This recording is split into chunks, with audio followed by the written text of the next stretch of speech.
Hello friends, நான் வந்துட்டேன். Anglo Indians இந்தியாவில் நம்ம கூட ஒரு பிரதர் அண்ட் சிஸ்டராக வாழ்ந்துக்கிட்டு இருக்கிறவங்க தான் ஆங்கிலோ இந்தியன்ஸ். இப்போது சமீப காலமாக அவங்களோட எண்ணிக்கை குறைவாக காணப்படுது அப்படின்ற ஒரு விஷயம் சொல்கிறாங்க. பட் ஆக்சுவலி இந்த ஆங்கிலோ இந்தியன்ஸ் அப்படின்னு சொன்னாலே நம்ம சார்பேட்டா பரம்பரையில் படத்தில் வர டேடின்ற ஒரு கேரக்டர் இருக்கார் இல்லையா, ஜான் விஜய். ஸோ அவர் நடித்த அந்த கேரக்டர் பேர் தான் ஆங்கிலோ இந்தியன் கேரக்டர். ஸோ நம்ம வழக்கம் போல் எப்போயுமே நம்ம ஸ்கூல் படிக்கிற நேரத்தில் கூட நமக்கு தெரிஞ்சிருக்கோம், ஆங்கிலோ இந்தியன் ஸ்கூல்னால் எப்போயுமே ஒரு படி மேலே அப்படின்றது மாதிரி வந்துட்டு ஒரு பின்பம் அப்படின்றது இருக்கும். ஆக்சுவலி இந்த ஆங்கிலோ இந்தியன்ஸ் அப்படின்றது யாரு, இவங்க பின்னாடி இருக்கிற வரலாறு என்ன? ஆக்சுவலி இவங்க வாழ்க்கைக்கும் வாழ்வாதாரத்துக்குமே பல போராட்டங்கள் வந்துட்டு பிரிட்டிஷ்டுக்கு அகைன்ஸ்டாக வந்துட்டு பண்ணியிருக்காங்க. ஆக்சுவலி இவங்க பிரிட்டிஷ் வம்சாவளியுமே சொல்லுவாங்க, அதே போல் இந்தியா வம்சாவளியுமே சொல்லுவாங்க. இவங்களோட ஒரு உண்மையான வரலாறு என்ன, இவங்க அந்த வாழ்க்கைக்கும் வாழ்வாதாரத்துக்குமே சந்திக்கப்பட்ட பிரச்சனைகள் பிரிட்டிஷ்னால என்ன, அண்ட் உங்களுக்குள்ள இருக்கிற இந்த ஆங்கிலோ இந்தியன்ஸ் அப்படின்ற பல கேள்விகளுக்கான ஒரு பதில் இந்த ஒரு வீடியோவில் டெஃபினட்டாக கிடைச்சிரும். ஸோ வாங்க வீடியோக்குள்ளே போகலாம். நான் தான் உங்களோட AB and welcome to our channel. இன்னும் நம்ம சேனல் சப்ஸ்கிரைப் பண்ணலாம், உடனே சப்ஸ்கிரைப் பண்ணிக்கோங்க. அப்போ தான் இது போல் புது புது இன்ஃபர்மேஷன்ஸும் ஒரு வரலாறு சம்மந்தப்பட்ட சில பல விஷயங்களும் நீங்களும் இந்த வீடியோ மூலிமா வெறும் 10 நிமிஷத்தில் தெரிஞ்சுக்க முடியும். ரொம்ப சிம்பிளாக. அதுக்கு உங்களோட சப்போர்ட்டை சப்ஸ்கிரைப்ன்ற ஒரு விஷயத்தில் காட்டிக்கிங்க. ஸோ ஃபர்ஸ்ட் விஷயம் எங்கேருந்து ஆரம்பிக்கலாம் அப்படின்னு பார்த்தீங்கன்னா, இந்த ஆங்கிலோ இந்தியன்ஸோட கதை 1600லேயே ஆரம்பிக்கப்பட்டது. கிட்டத்தட்ட பார்த்தீங்கன்னா இந்தியா வந்து 1600ல் யாரோட கண்ட்ரோலில் இருந்ததுன்னா முகலாயர்களோட கண்ட்ரோலில் இருந்தது. அப்போதைக்கு இருந்த ராஜா யாருன்னு பார்த்தீங்கன்னா கிங் ஜஹங்கீர். ஸோ இவங்க வந்துட்டு இந்தியாவை வந்துட்டு பார்த்துட்டு இருக்கிற நேரத்தில் அந்த டைமில் பிரிட்டிஷ் வந்துட்டு முதல் முறையாக இந்தியாவுக்குள்ளே வராங்க. அவங்க வந்ததுமே ஜஹங்கீர் கிட்ட போயிட்டு ஒரு அப்ரோச்சுமே பண்ணுறாங்க. என்ன அப்படின்னாக்கா, இந்த மாதிரி நாங்கள் இங்கே ஒரு தொழில் செய்ய வந்திருக்கோம், இந்த தொழில் மூலிமா உங்களோட ஆட்களுக்கு எல்லாருக்குமே வேலை வாய்ப்புகள் கிடைக்கும், அதே போல் அவங்களுக்கு சம்பளமும் நாங்கள் கொடுப்போம், உங்களுக்கும் வந்துட்டு எவ்வளோ டேக்ஸ், அதாவது எவ்வளோ கப்பம் கட்டணும்னு சொல்லுங்கள், அதுவுமே நாங்கள் கொடுக்குறோம், இதனால் உங்களோட வாழ்வாதாரம் வந்துட்டு ஒரு ஸ்டெப் இன்னும் மேலே போகும் அப்படின்ற ஒரு விஷயத்தை அப்ரோச் பண்ண ஆரம்பிக்கிறாங்க. இந்த ஒரு அப்ரோச் பார்த்ததுக்கு அப்புறமா வந்துட்டு சரி ஜஹங்கீரும் வந்துட்டு சரி ஓகேப்பா போய் தொழிலை தொடங்கிங்கப்பா அப்படின்னு சொல்லி பிரிட்டிஷ்க்கு ஒரு பர்மிஷனும் கொடுக்குறாரு. ஸோ இதோட தொடர்ச்சியாக வந்துட்டு ஆரம்பிக்கப்பட்டது தான் ஈஸ்ட் இந்தியா கம்பெனி. ஸோ இந்த ஈஸ்ட் இந்தியா கம்பெனி வந்துட்டு இந்தியாவில் வந்துட்டு தொடங்கப்பட்டதுக்கு அப்புறமா இந்த ஈஸ்ட் இந்தியா கம்பெனிக்குள்ள லேபர் முதல்ல பிரிட்டிஷ் ஆளுங்க தான் வேலை செஞ்சுட்டு இருந்தாங்க. ஒரு கட்டத்துக்கு மேலே வந்துட்டு பிரிட்டிஷ்க்கு கீழே வந்துட்டு இந்தியர்கள் வந்துட்டு வேலையை செய்ய ஆரம்பிச்சாங்க கம்பெனி அளவில். ஒரு கட்டத்துக்கு மேலே ஈஸ்ட் இந்தியா கம்பெனி மிக பெருசாக வளர்ந்ததுக்கு அப்புறமா ஈஸ்ட் இந்தியா மூலியமாக வர காசு வந்துட்டு ராஜாக்களுக்கு டேக்ஸாக போக ஆரம்பிச்சுது, இன்னும் பல இந்திய மக்களுக்கு வந்துட்டு சம்பளமாக போக ஆரம்பிச்சுது. இந்த ஒரு விஷயம் அவங்களோட பிஸ்னஸ் டெவலப் ஆக ஒரு கட்டத்துக்கு மேலே என்ன பண்ணுறாங்க அப்படின்றது பார்க்கும்போது ஈஸ்ட் இந்தியா கம்பெனி வந்துட்டு இந்த ராஜாக்களுக்கு வந்துட்டு காசு கொடுக்கறத வந்துட்டு ஒரு கட்டத்துக்கு மேலே இன்னும் அதிகரித்து நான் உனக்கு காசு கொடுக்கறதுனால தான் நீ இங்கே ஆட்சி பண்ணுற அப்படின்ற மாதிரி வந்துட்டு ஒரு இழிவுபடுத்த ஆரம்பிக்கிறாங்க.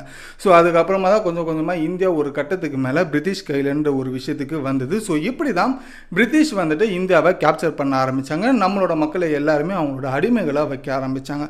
ஸோ இதுதான் பிரிட்டிஷ் வந்த ஒரு கட்டத்தில். சரி, இப்போ பிரிட்டிஷ் வந்தாச்சு, ஈஸ்ட் இந்தியா கம்பெனியில் வந்துட்டு இந்தியாவை கேப்சர் பண்ணியாச்சு. இப்போ ஈஸ்ட் இந்தியா கம்பெனியில் முதல்ல லேபர்ஸாக பிரிட்டிஷ் லேபர்ஸ் வேலை செஞ்சுட்டு இருந்தாங்க இல்லையா, அந்த லேபர்ஸ் வந்துட்டு இப்போ என்ன பண்ணுறாங்கன்னா ஆஃபீஸர்ஸாக மாற ஆரம்பிக்கிறாங்க. என்ன ஆஃபீஸர்ஸ்னா இந்தியா மக்களை வந்துட்டு கண்ட்ரோலில் வைக்கிற மாதிரி ஒரு ஆஃபீஸர்ஸாக மாற ஆரம்பித்தாங்க. பட் அவங்க என்ன தான் ஆஃபீஸர்ஸை வந்து இந்தியா முழுக்க அனுப்புனாலும் இந்தியா எவ்வளோ பெரிய ஒரு நாடு, அதில் எவ்வளோ டிஸ்ட்ரிக்ஸ் இருக்குது, எவ்வளோ ஸ்டேட் இருக்குது, எவ்வளோ ஊர்கள் இருக்குது, எவ்வளோ கிராமங்கள் இருக்குது, இந்த அளவுக்கு வந்துட்டு ஒரு மேன் பவர் சப்ளை பிரிட்டிஷ்னால் கொடுக்க முடிஞ்சுதான்னு கேட்டிங்கன்னா அப்போதைக்கு கிடையாது. ஸோ அவங்களுக்கு இருக்கிற வரைக்கும் சில இந்தியாவை தான் வந்துட்டு கண்ட்ரோல் பண்ண முடிஞ்சுது. இதனால் வந்து ஈஸ்ட் இந்தியா கம்பெனி ஒரு முடிவு எடுக்கிறாங்க. என்னன்னு பார்த்தீங்கன்னா, இப்போ நீங்கள் இருக்கிற ஆஃபீஸர்ஸ் இருக்காங்களா, பிரிட்டிஷ் ஏரியா ஆஃபீஸர்ஸ், ஸோ இந்த ஆஃபீஸர்ஸ் எல்லாமே ஒரு விஷயத்தை சொல்லலாம், உங்களோட வாரிசுகள் எல்லாமே யூகேல இருந்தாங்கன்னா அவங்க எல்லாருமே கூட்டிட்டு வந்து இந்தியாவுக்கு வாங்க, இந்தியாவுக்கு வந்ததுக்கு அப்புறமா அவங்களுக்கு எல்லாருக்குமே வந்துட்டு ஒரு பதவியை கொடுக்கப்படும் அப்படின்றது சொன்னாங்க. ஸோ ஆல்ரெடி இருந்த ஆஃபீஸர்ஸ் என்ன பண்ணாங்கன்னா அவங்களோட வம்சாவளிக்குமே இந்த ஒரு வேலை கிடைக்குதுன்னு சொல்லிட்டு யூகேல இருக்கிற அவங்க பசங்க எல்லாத்தையுமே கூட்டிகிட்டு வர ஆரம்பிச்சாங்க. எல்லாருமே ரொம்ப யங்ஸ்டர்ஸாக இருந்தாங்க. ஸோ யங்ஸ்டர்ஸாக இருக்கும்போது என்ன பண்ணீங்கன்னா எல்லாருமே சின்ன சின்ன வயசில் ஒரு மிகப்பெரிய ஒரு பொசிஷனில் போய் உட்கார ஆரம்பித்தாங்க. ஸோ அதுக்கப்புறமா தான் இந்தியா முழுக்க பல ஆஃபீஸர்ஸ் வந்துட்டு பிரிட்டிஷ்குள்ளே வந்து அந்தந்த ஸ்டேட்டுக்கு அந்தந்த சின்ன சின்ன கிராமத்துக்கு கூட விடாமல் எல்லாமே அவங்களோட கண்ட்ரோலில் எடுக்க ஆரம்பித்தாங்க. அதுக்கப்புறமா பிரிட்டிஷ் ஆர்மி உருவாச்சு, பிரிட்டிஷ் நேவின்ற ஒரு விஷயங்கள் இப்படி தான் கொஞ்சம் கொஞ்சமாக உருவாச்சு. இப்படி யூகேல இருந்து வர யங்ஸ்டர்ஸ் எல்லாரும் சின்ன சின்ன பசங்க எல்லாம் பெரிய பெரிய ஒரு பொசிஷனுக்கு உட்கார வைக்கிறாங்க. பட் இப்படி ஒரு வேலைக்காக ஒரு பொசிஷனுக்காக ஆசைப்பட்ட வந்த அந்த யூகேவோட பசங்க அந்த யங்ஸ்டர்ஸ் எல்லாருக்குமே வந்துட்டு ஒரு மிகப்பெரிய ஒரு பிரச்சனைன்னு ஒன்று இருந்தது.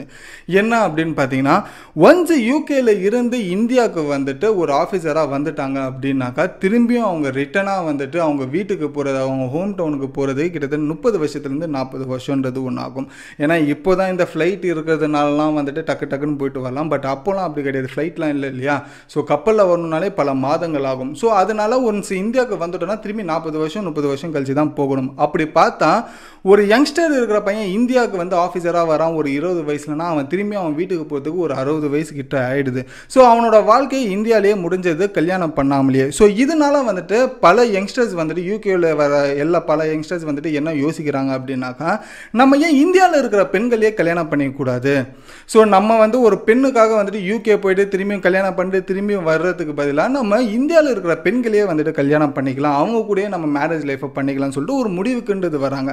இந்த ஒரு விஷயம் யூகேக்கு தெரிய ஆரம்பிக்குது, யூகே கவர்மெண்ட்டுக்கு. இந்த யூகே கவர்மெண்ட் தெரிஞ்சதுக்கு அப்புறமா என்ன நடக்குது அப்படின்னு பார்த்தீங்கன்னா, இது சுத்தமாக அவங்களுக்கு வந்து அகைன்ஸ்டாக பேசப்படுது. என்னன்னா மொத்தம் ஒரு 4 ரீசன் சொல்கிறாங்க. அதில் ஃபர்ஸ்ட் ரீசன் வந்துட்டு யூகே கவர்மெண்ட் கீழே தான் இந்தியா மக்கள் இருக்காங்க, அடிமையாக இருக்காங்க. ஒரு அடிமையை எப்படி வந்துட்டு கல்யாணம் பண்ணிக்கிறது அப்படின்றது அவங்களோட ஃபர்ஸ்ட் பிரச்சனை.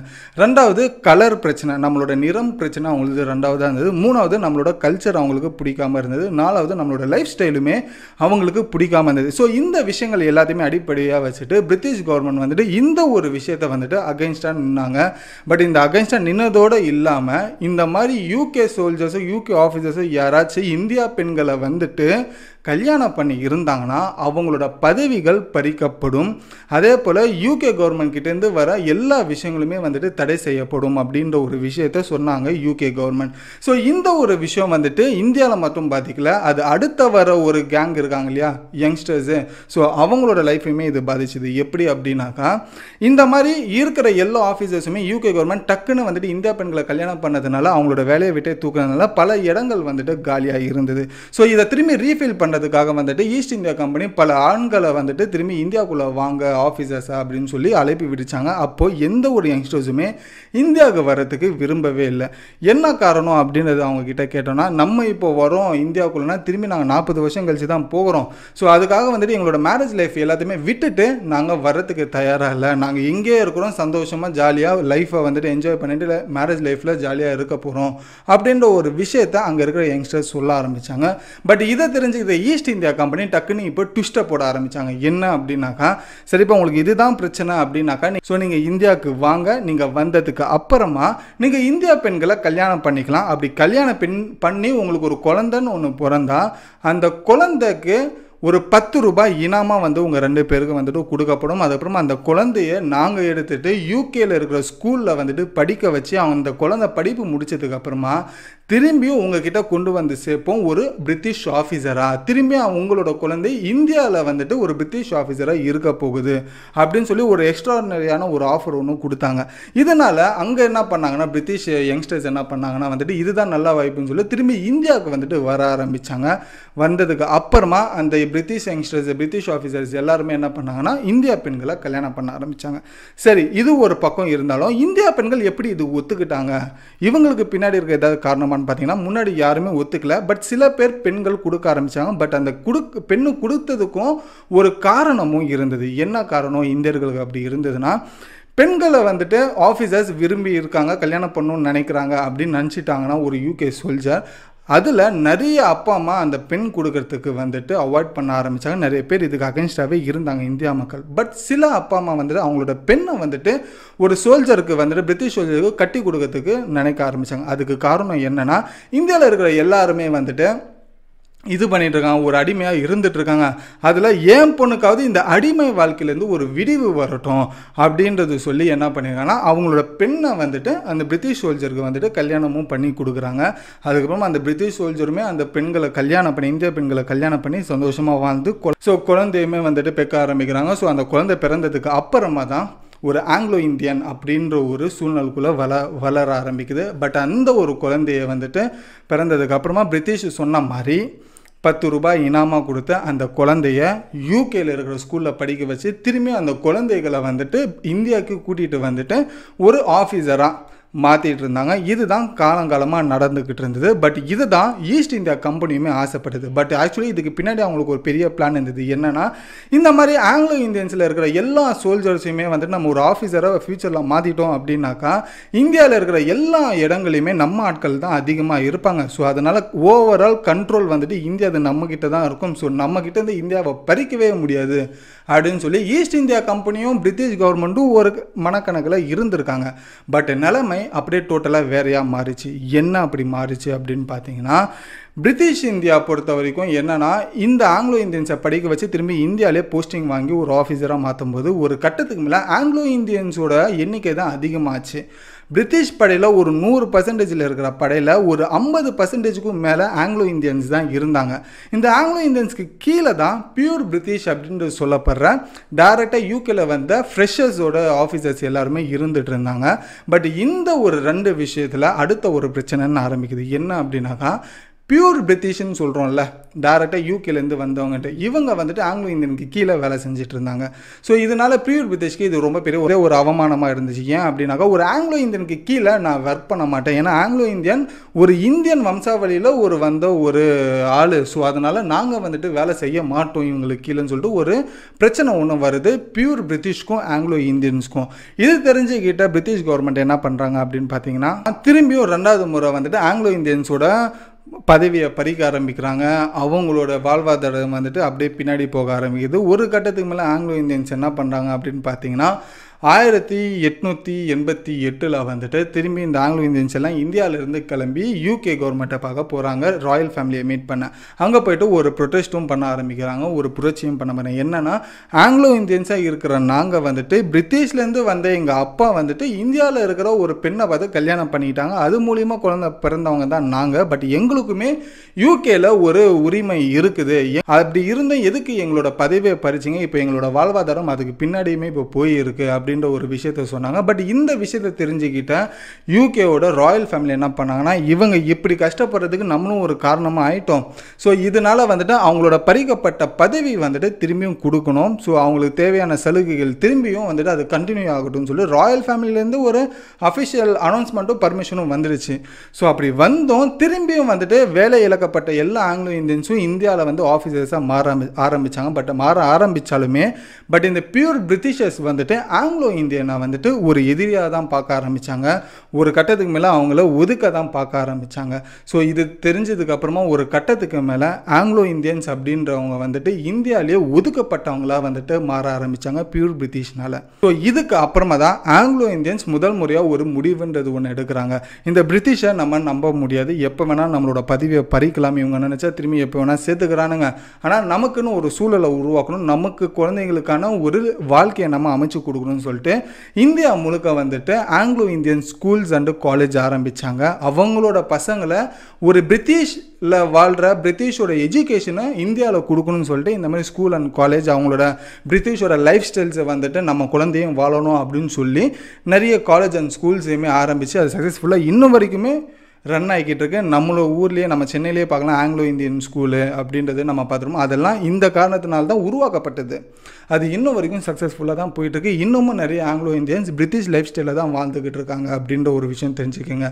ஸோ இதுக்கு அப்புறமா என்ன ஆகுதுன்னா 1947 சுதந்திரம்ன்ற ஒரு விஷயம் வருது. இப்போ அடுத்த பிரச்சனை ஆங்கிலோ இந்தியன்ஸ்க்கு வருது. என்ன அப்படின்றது பார்த்தோன்னா, இந்த ஆங்கிலோ இந்தியன்ஸ் இந்தியாவிலே இருக்கீங்களா இல்லை பிரிட்டிஷ்க்கு வரீங்களான்ற ஒரு கேள்வி. சில பேர் ஆங்கிலோ இந்தியன்ஸ் என்ன சொன்னாங்கன்னா, நாங்கள் பிரிட்டிஷ்கே வந்துடுறோம், நாங்கள் பிரிட்டிஷோட குடியரசாகவே நாங்கள் மாறிடுறோம் அப்படின்னு சொல்லி பல ஆங்கிலோ இந்தியன்ஸ் வந்து பிரிட்டிஷை நோக்கி போக ஆரம்பித்தாங்க. பட் சில ஆங்கிலோ இந்தியன்ஸ் வந்துட்டு இல்லை இந்தியா தான் எங்களோட நாடு, ஸோ நாங்கள் இந்தியாவிலே இருக்கிறோம் அப்படின்னு சொல்லிட்டு இன்னும் பல ஆங்கிலோ இந்தியன்ஸ் இந்தியாவிலேயே வாழ ஆரம்பித்தாங்க. ஸோ இப்போது நம்ம சகோதரிகளாக பார்க்குற ஆங்கிலோ இந்தியன்ஸ் எல்லாருமே அன்றைக்கி அவங்க அப்பா அம்மா எடுத்த முடிவுகள் வரைக்கும் ஆங்கிலோ இந்தியன்ஸ் எல்லாருமே ஒத்துமையாக இப்போ வரைக்குமே வாழ்ந்துட்டுருக்கோம். பட் இவங்களோட எண்ணிக்கை இப்போ கம்மியாக குறைஞ்சிருக்கு அப்படின்ற ஒரு விஷயத்தையுமே சொல்கிறாங்க. பட் இந்த ஒரு விஷயம் 1947க்கு அப்புறமா கவர்மெண்ட் ஒரு முடிவு எடுக்கிறாங்க. என்னதான் இருந்தாலும் இவங்க இந்தியா நம்பி வந்துட்டாங்க, ஸோ அதுக்காக வந்துட்டு இவங்களுக்குன்னு ஒரு சட்டத்தை ஒன்று கொடுக்கணும்னு சொல்லிட்டு ஆர்டிகல் 331 அப்படின்ற ஒரு ஆர்டிக்கலில் வந்துட்டு இந்த மாதிரி ஆங்கிலோ இந்தியன்ஸுக்கு லோக்சபாவில் எப்பயுமே ஒரு 2 சீட்ஸ் ரிசர்வபிளாக தான் இருக்கும் அப்படின்ற ஒரு விஷயத்தை ஒதுக்கி வச்சுருக்காங்க. அது இன்னும் வரைக்கும் ஒரு சட்டமாக தான் இருக்குது. பட் இப்போ வரைக்கும் கூட இப்போ வரைக்கும் கூட பல ஆங்கிலோ இந்தியன்ஸ் வந்து ஒரு முக்கியமான பொசிஷனில் இந்தியாவில் இருக்காங்க அப்படின்ற ஒரு விஷயம் தெரிஞ்சுக்குங்க.